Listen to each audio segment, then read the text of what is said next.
Bienvenue à Ta vie en mouvement. Je m'appelle Geneviève et je suis l'infirmière virtuelle qui vous guidera tout au long de cette session. Vous vivez des défis liés à l'évolution du Parkinson? Aujourd'hui, nous portons un regard particulier sur cette étape clé de la maladie. En tenant compte des forces et des limites de chacun, je vous invite à prendre un temps d'arrêt pour réfléchir, nommer vos besoins et trouver des stratégies qui vous conviennent. S'entourer de personnes significatives pour relever les imprévus et les défis devient une stratégie incontournable. Vous avez probablement observé certains changements reliés à la progression de la maladie. L'énergie de chacun est mobilisée différemment. Des changements physiques canalisent les efforts de la personne atteinte. Elle peut notamment éprouver des difficultés à se déplacer, se lever d'une chaise, se retourner dans le lit ou ressentir des douleurs musculaires. De plus, certains obstacles se sont peut-être ajoutés, comme par exemple des difficultés d'attention, de concentration, de qualité du sommeil, ainsi que pour s'exprimer ou pour avaler. Ceci peut exiger davantage d'aide de la part de la conjointe ou du conjoint. Tous ces changements sollicitent une haute dose d'énergie. Ils peuvent se traduire par une fatigue physique et morale. Je vous encourage à garder espoir. Vous avez déjà traversé plusieurs obstacles durant votre vie sans et avec la maladie. Il est souvent possible d'apporter des ajustements au niveau de la médication, des traitements et de votre environnement pour viser une qualité de vie optimale. Au cours de cette session, plusieurs couples vont vous accompagner en partageant leur expérience de vie et différentes stratégies aidantes pouvant également être utiles dans votre situation. Écoutons l'histoire de ce couple qui partage sa réflexion sur certains changements. Je vais te confier quelque chose. Tu sais, avec le temps, je comprends mieux c'est quoi le Parkinson et comment ça te change, et moi aussi. J'ai appris à reconnaître les changements physiques et, des fois, les comportements reliés à la maladie. Je sais que tu ne fais pas exprès quand il y a des moments plus difficiles durant la journée ou la nuit. Ah oui? Quel changement? Quel comportement? Bien, par exemple, je vois que tu as moins d'entrain dans les activités de tous les jours. Depuis quelque temps, tu t'endors comme ça, même en plein jour ou après le souper avec les enfants. Par bout, ça m'exaspérait. Si je comprends bien, je t'exaspère moins. Tu sais, j'ai plus la même énergie qu'avant. Le diagnostic a été un véritable choc pour moi. Après, j'étais stressé et je faisais des demandes constantes. Ça devait être vraiment fatigant pour toi. C'est vrai. Surtout que je m'oubliais dans tout ça. Je pensais toujours à tes besoins à toi, probablement pour te protéger. Je te sentais impatiente par bout, et c'est vrai que tu t'oubliais souvent. Au final, je pense qu'il ne faut pas s'oublier ni l'un ni l'autre. C'est important pour avoir de l'énergie, du courage pour continuer. Sincèrement, je trouve qu'on a appris à jongler avec tout ça. Ce couple est encouragé dans l'apprentissage du vivre avec les symptômes et les défis qui se présentent avec le Parkinson plutôt que de se battre contre ceux-ci, et ce, pour le bénéfice de l'un et de l'autre. Une meilleure compréhension de la maladie et de ses conséquences sur le couple aide à une meilleure compréhension des comportements de l'un et de l'autre et ainsi encourage la bienveillance, l'indulgence envers soi-même et envers son proche.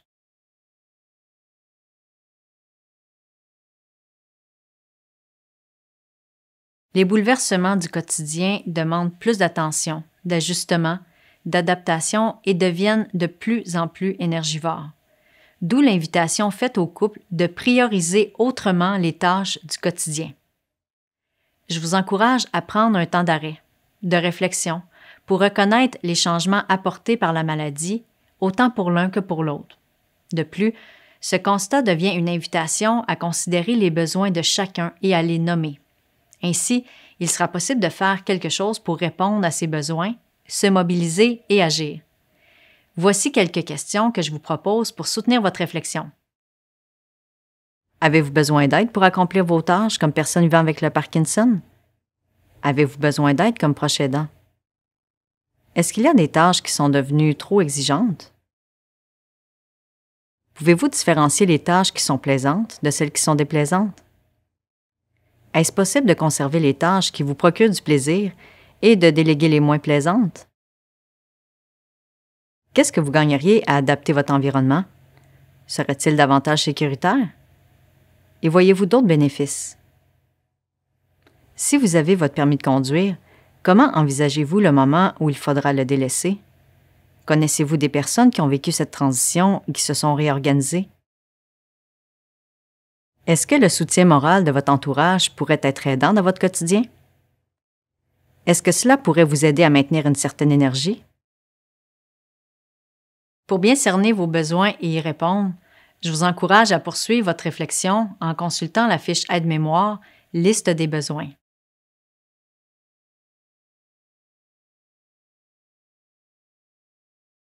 Pour faire suite à votre réflexion sur vos besoins et aussi pour vous aider à prendre action, je vous suggère quelques stratégies qui peuvent être gagnantes.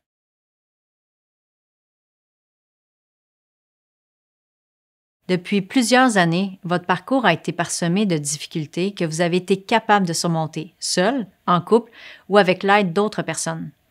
Ces obstacles ont pu être liés à la maladie de Parkinson, à d'autres maladies ou à d'autres préoccupations de la vie. Dans ces expériences, vous avez appris à connaître vos forces et vos limites. Vous avez peut-être appris à respecter vos limites. Si ces limites n'étaient pas considérées, votre corps et votre morale en subissaient les contre-coups. Pendant ce parcours sinueux, vous avez sûrement fait des apprentissages enrichissants. Écoutons comment le couple s'appuie sur les acquis du passé pour relever les défis du moment présent. Tantôt, en écoutant de la musique, j'ai réfléchi à notre parcours de vie. Et puis? Je dirais positif. Il y a eu des hauts et des bas, mais finalement, c'est positif. On a fait des apprentissages, mais ça n'a pas été tout repos. Si on pense au début de notre relation, à la famille, au travail, à la maladie qui est venue s'ajouter. Ouais, beaucoup d'adaptations. Mais la patience, le courage et l'espoir d'être capable de négocier avec tout cela ont toujours été au rendez-vous. Oui, s'en sortir malgré tout. Avec tout ça, je pense qu'on a appris à ne pas répéter les mêmes erreurs.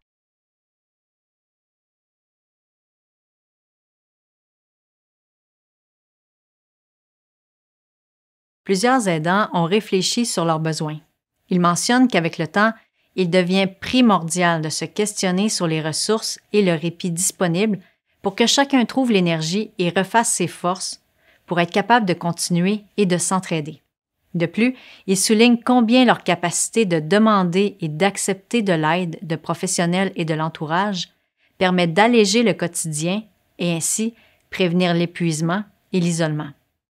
Dans cette section, vous êtes invité à considérer l'aide formelle pouvant être offerte par des professionnels et les équipes qui vous entourent. Dans un premier temps, je vous encourage à reconnaître les indices de changement, à nommer vos besoins au quotidien et à dresser un portrait de votre situation pour être clair dans vos demandes et savoir à qui les transmettre. Il est aussi important de continuer à inscrire les fluctuations motrices, les périodes on-off sur 24 heures dans votre journal de bord, comme le Parkitrack, Gracieuseté de Parkinson Québec, pour optimiser le traitement médical.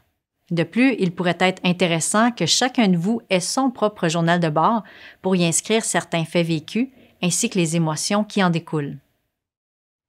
À la suite d'une rencontre avec l'infirmière de la clinique, des conjoints partagent leurs réflexions. Si j'ai bien compris, l'infirmière nous a mentionné de ne pas attendre d'être au bout du rouleau avant de demander de l'aide. Oui, l'infirmière a aussi parlé de l'aide, des services possibles via le Bureau régional de Parkinson Québec et des professionnels de la santé du CLSC qui peuvent nous référer à différentes ressources. On a déjà eu de l'aide du CLSC quand je suis tombée. On m'a donné quelques trucs. Tu te rappelles? On devrait peut-être les appeler après avoir fait une liste de nos besoins. C'est une idée. C'est vrai que c'est plus difficile pour toi de te déplacer, de marcher. Peut-être que quelqu'un pourrait avoir des idées pour améliorer la sécurité dans la maison, pour ne pas tomber à nouveau. On va voir ce que les organismes peuvent nous offrir comme aide avant de demander de l'aide aux enfants. Ils ont leur vie à vivre. Le médecin traitant et le pharmacien sont des ressources clés pour faire des ajustements fins de la médication et tenter de mieux gérer les symptômes dans l'évolution de la maladie. D'autres professionnels sont également très précieux.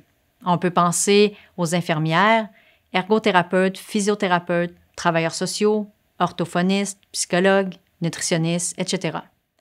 Dans la vie de tous les jours, les besoins évoluent au fil du temps, autant pour la personne vivant avec le Parkinson que pour l'aidant. Il est donc favorable que l'aide pour combler les besoins soit disponible quand elle est requise. D'où l'importance de demander de l'aide avant que la fragilité s'installe et que l'indépendance soit affectée. Comme mentionné par le couple, le CLSC a un rôle primordial à jouer pour l'adaptation du domicile, l'accès aux soins et aux services de soutien ou le répit qui peuvent être offerts. Suivant une évaluation faite par l'un des professionnels de la santé désignés, des soins et des services peuvent être amorcés.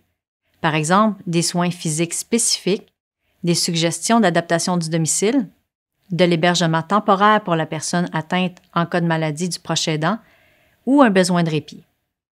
Le CLSC peut aussi faciliter le contact avec des ressources publiques d'économie sociale ou privée concernant l'aide à domicile, entre autres, pour le ménage, les repas préparés, l'accompagnement d'un préposé pour le bain, le choix d'un domicile mieux adapté. La bonne ressource au bon moment est souhaitable, en accord avec un horaire approprié pour la personne atteinte.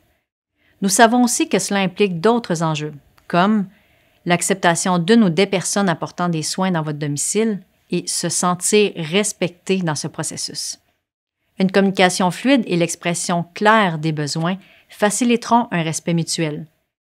Il est bénéfique de se donner du temps pour s'apprivoiser et ne pas fermer la porte rapidement à ces ressources extérieures utiles.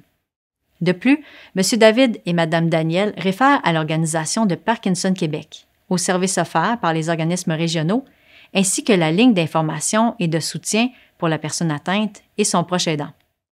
Sur le site Web, vous y retrouvez des informations sur différents sujets reliés au Parkinson, sous forme de questions et réponses, des conseils d'experts accessibles en capsule vidéo et des témoignages inspirants empreints d'humanisme.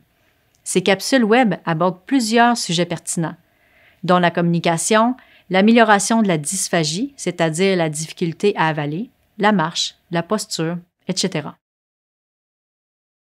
Des personnes qui vivent une expérience semblable à la vôtre soulignent combien il est important de savoir reconnaître les indices de fragilité au niveau physique, comme la perte de poids involontaire, l'épuisement, ainsi que certains points de surveillance, entre autres l'intégrité de la peau, le sommeil et la nutrition. Je vous invite à consulter la fiche aide-mémoire « Fragilité ». Vous pourrez mieux reconnaître les indices de fragilité et intervenir aux besoins.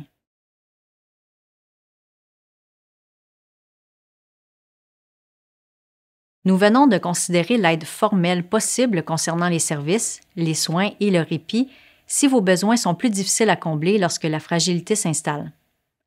Dans une optique de créer de la place pour demander et accepter de l'aide, celle-ci peut aussi provenir de votre entourage, notamment votre famille, vos amis et peut-être même du voisinage.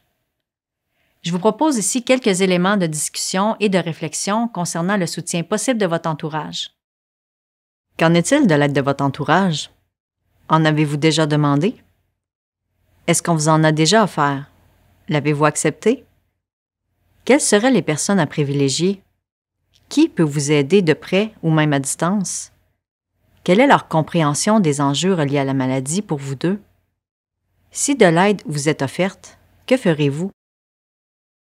Quand je suis venue vers la fin de l'après-midi l'autre jour, j'ai davantage compris que cela impliquait pour papa et toi, quand les effets des médicaments s'estompent. Quand ton père est dans une période off, c'est pas facile, ni pour lui, ni pour moi. Il devient anxieux et il cherche à être rassuré. Ça se produit tous les jours. Écoute, maman, si vous avez besoin d'aide pour des commissions ou autre chose, peut-être aussi vous apporter des plats préparés. Est-ce que ça pourra t'aider? C'est très gentil à toi de me l'offrir et je l'apprécie. Je te demanderai si j'ai besoin pour certaines commissions, pour l'épicerie par exemple. Ça me fait plaisir de t'aider et te faciliter un peu la vie. Si tu as besoin, on se parle. OK? À la lumière de cette conversation mère-fille, Nous pouvons déduire qu'une demande d'aide claire invite à une offre d'aide claire. L'aide peut également être sollicitée à d'autres personnes pour préserver l'énergie de chacun et offrir une variété de soutien.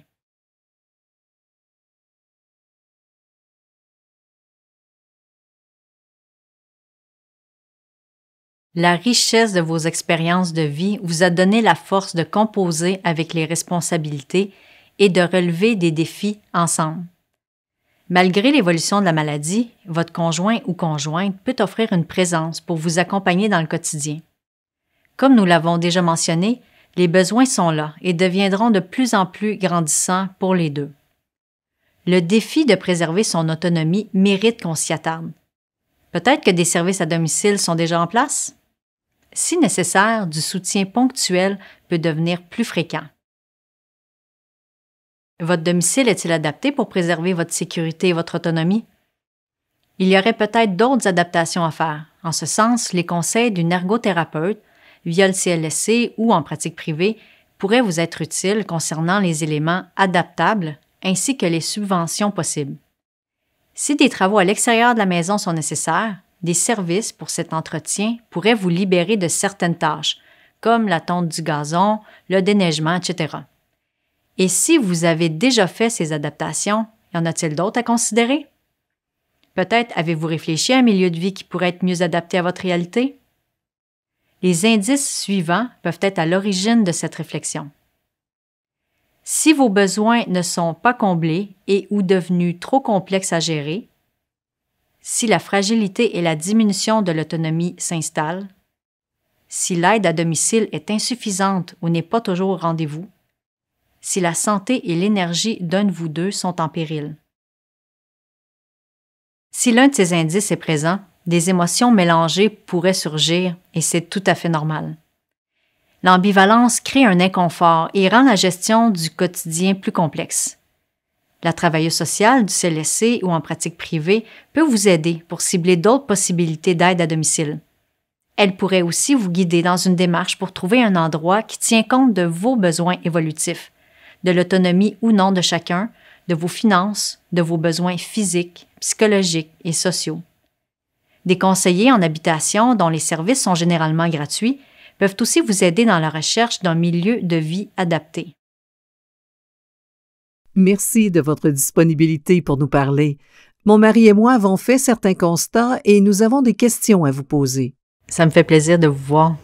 Si je comprends bien, vous avez des préoccupations? Malheureusement, malgré toute la bonne volonté du monde, je suis de moins en moins autonome et c'est de plus en plus lourd pour ma femme. C'est vrai que c'est plus lourd. On a fait des adaptations à notre maison, on a de l'aide pour le ménage, mais certains besoins sont devenus plus difficiles à gérer, même avec de l'aide. On a discuté sur l'éventualité de déménager vers un endroit plus adapté. Vous semblez toujours aimer votre maison, mais vous songez à un milieu qui pourrait mieux correspondre à vos besoins grandissants? Il est effectivement préférable d'y réfléchir pendant que vous n'êtes pas dans l'urgence de le faire. C'est ça. Est-ce que vous pourriez nous aider dans notre réflexion? Bien, je vais tenter de vous aider. En premier, je pense qu'il faut prendre le temps de réfléchir à vos besoins, à les nommer et à les écrire. Ensuite, selon votre capacité financière, quel service recherchez-vous? Dans quel environnement? Dans votre quartier? Près de vos enfants? Aussi, quel type de résidence choisir? Oui, par exemple, certains endroits tiennent compte de vos besoins évolutifs sous un même toit. Vos préférences et toutes vos idées sont importantes.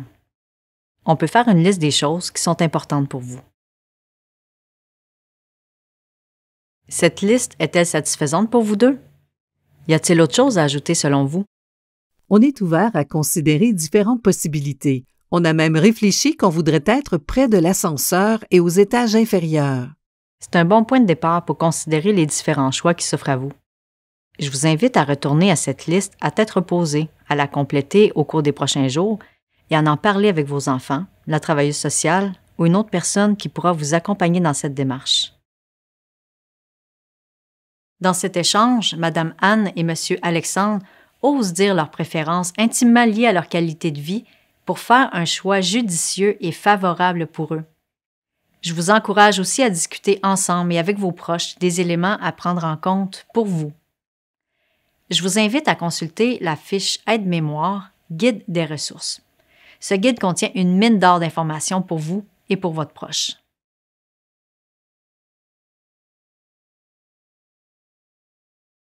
Prévenir plutôt que subir. Un titre évocateur dont il ne faut pas avoir peur. Dans cette section, je vous propose d'organiser le temps, les activités dans votre journée, de privilégier celles qui sont importantes pour vous, de les prioriser, et ce, pour vous donner la chance de les réaliser. Il y a des éléments dans le futur qui sont à considérer. Nous en avons priorisé quelques-uns issus d'expériences de nombreux couples. Je vous partage maintenant ces principaux éléments. Commençons par la planification des rendez-vous et des sorties en couple. Vous avez sûrement expérimenté qu'il fallait davantage les prévoir et convenir d'une heure de départ et de retour. Pourquoi ne pas diviser l'activité dans le temps? Cela vous permettrait de préserver votre énergie, car rien ne sert de courir, il faut partir et revenir à temps. Par ailleurs, seriez-vous prêt advenant une visite à l'urgence du conjoint atteint de la maladie de Parkinson? Il est avantageux de s'y arrêter et de s'assurer que certains documents soient prêts à l'avance. Par exemple, assurez-vous d'avoir à proximité les années du diagnostic de la maladie de Parkinson et autres maladies ou chirurgies. De plus, ayez en main la liste à jour des médicaments, le numéro de téléphone de personnes à contacter en cas d'urgence et de votre pharmacie, de même que l'horaire précis de la prise des médicaments et certains médicaments contre-indiqués avec ceux-ci. D'autres documents appropriés pourraient être requis si une hospitalisation s'ensuit. De plus, qu'adviendrait-il si le conjoint aidant était malade ou n'est plus capable de donner des soins ou est dans une situation d'urgence? Est-ce qu'une personne du soutien formel ou informel est avisée et disponible pour cette éventualité? Ce serait une bonne idée de penser à désigner une personne pour prendre soin du conjoint atteint et peut-être même penser à une possibilité d'hébergement temporaire chez un enfant, un ami, un milieu d'hébergement ou que quelqu'un puisse venir au domicile pendant un certain temps. Je vous invite à consulter la fiche Aide-mémoire « Mieux vaut prévenir » afin de vous préparer s'il y avait une urgence pour l'un de vous deux.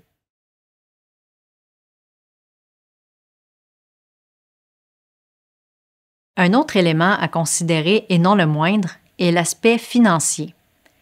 Certaines aides financières sont disponibles si vous êtes une personne atteinte de moins de 65 ans ou de plus de 65 ans et selon votre niveau d'autonomie.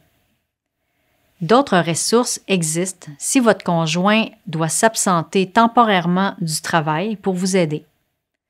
Certaines mesures fiscales, dont des crédits d'impôt, sont aussi disponibles. Il est préférable de consulter un comptable connaissant les mesures spécifiques à votre situation. Pour vous, comme personne vivant avec l'avancée du Parkinson, il existe au provincial un formulaire d'attestation de statut de personne non autonome pour crédit d'impôt pour le maintien à domicile des aînés. Au fédéral, un certificat de crédit d'impôt pour personnes handicapées peut être rempli avec l'aide d'un médecin. Pour votre proche aidant, il y a aussi une possibilité d'exonération fiscale. Je vous invite à consulter la fiche Aide-mémoire « Mesures fiscales » à ce sujet.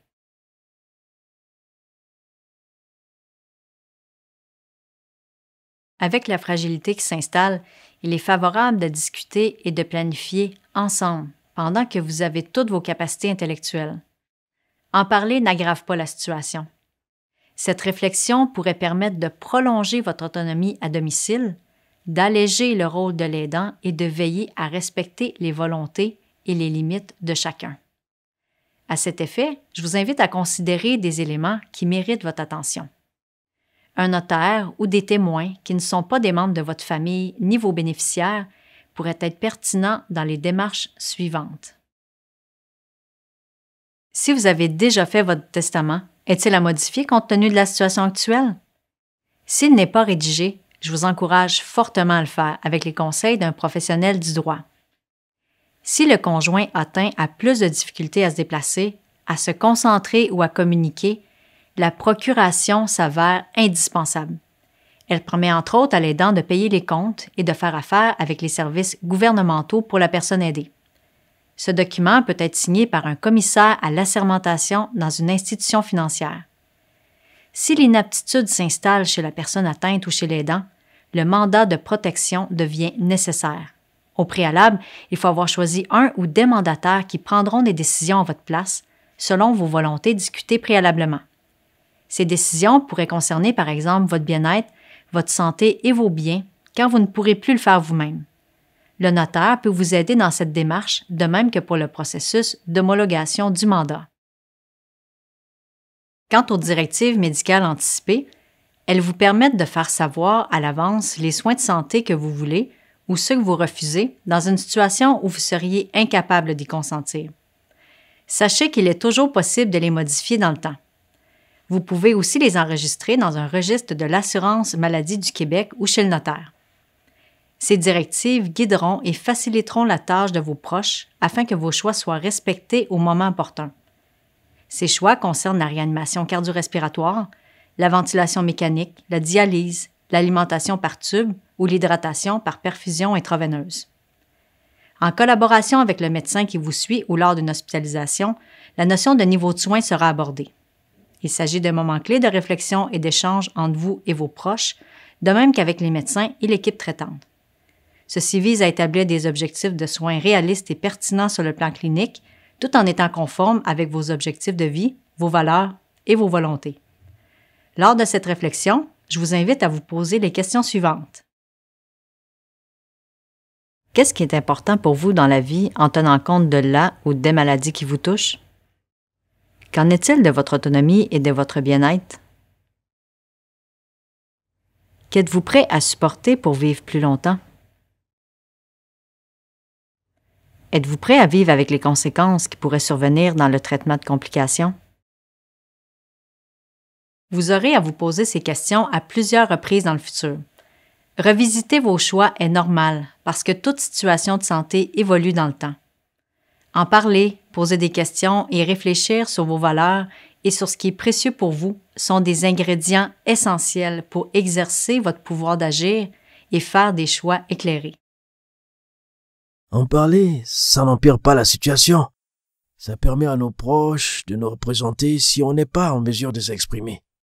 Comme ça, notre entourage peut communiquer ce qui est important pour nous, dans notre vie, et nos volontés aux médecins et aux équipes qui nous soignent. Pour faire ces choix, puis être confortable avec nos décisions, on peut leur proposer des questions sur notre état de santé, sur les besoins qui sont indiqués par rapport à notre situation. Mon conjoint a été hospitalisé à 2 reprises dans la dernière année pour des événements critiques. À chaque fois, les médecins nous ont questionnés sur le niveau des soins et sur ses choix. C'est une façon de nous montrer que les volontés d'une personne sont prises au sérieux et que ses choix peuvent changer dans le temps. Je vous invite à consulter la fiche aide-mémoire « Niveau de soins et aspects juridiques ». Elle aborde les niveaux de soins de l'Institut national d'excellence des soins et services de santé, ainsi que les informations juridiques pertinentes discutées précédemment.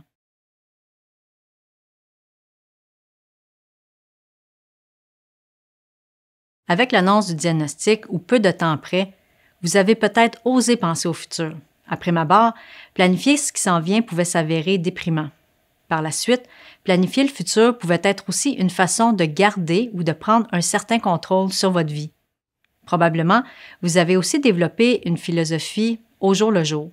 Vous avez maintenu un certain espoir et trouvé un certain sens à cette expérience de vie. Cela a dû être difficile de maintenir un bon dosage entre vouloir planifier et le lâcher prise.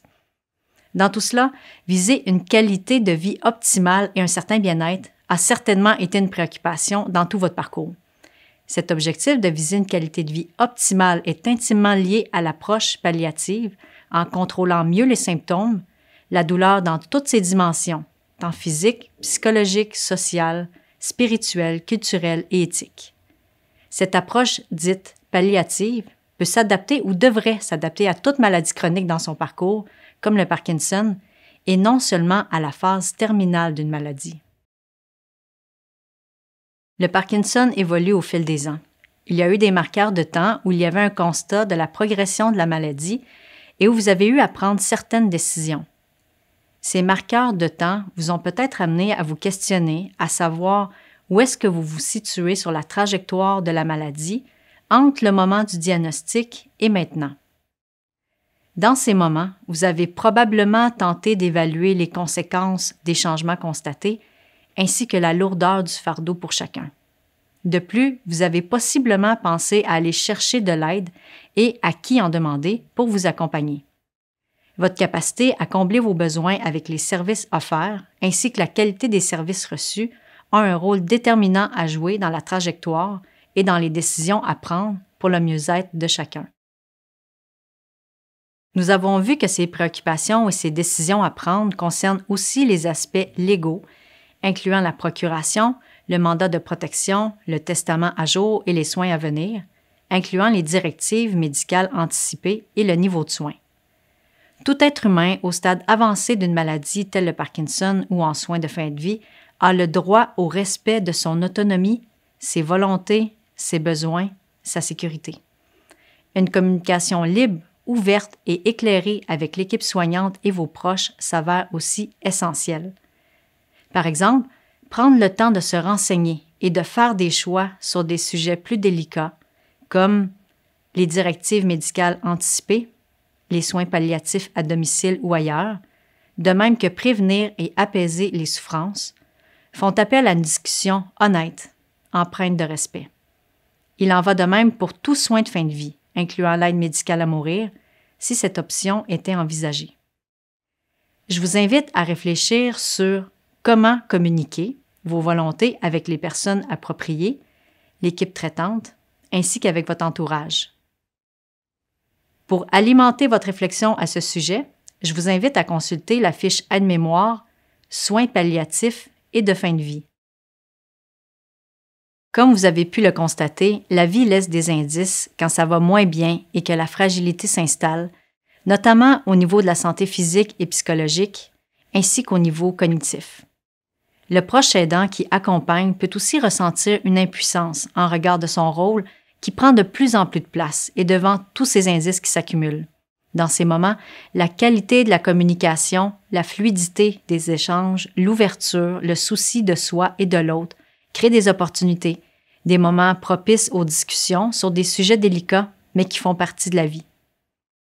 Je vous encourage à prendre des temps d'arrêt. Des couples soulignent que de discuter de leurs besoins et de leurs volontés, tout en planifiant ce qui s'en vient, peut apporter une satisfaction et un certain soulagement. En procédant de cette façon, cela leur permet de faire respecter leurs préférences et leurs valeurs dans une perspective de soins à venir sur le chemin qui se trace. Comment s'accompagner dans les étapes de ce processus de deuil marqué par des émotions qui émergent et qui s'entrecroisent avec ses hauts et ses bas? Chacun à votre façon, vous avez sûrement vécu des étapes lors du diagnostic du Parkinson ou lors de changements importants dans votre condition de santé. Quand des indices de fragilité s'installent, accompagner l'être cher s'inscrit dans une trajectoire, incluant la fin de vie. Celle-ci requiert davantage votre présence dans l'ici et maintenant. Dans cette trajectoire teintée par le Parkinson, on peut s'attendre à tout et ne présumer de rien. Tous les jours, la vie nous réserve des défis et des surprises avec ceux qu'on aime. N'hésitez pas à aborder les éléments importants pour vous avec vos proches et votre équipe traitante afin de recevoir leur appui. Ils sont là avec vous pour veiller à votre confort et à votre qualité de vie.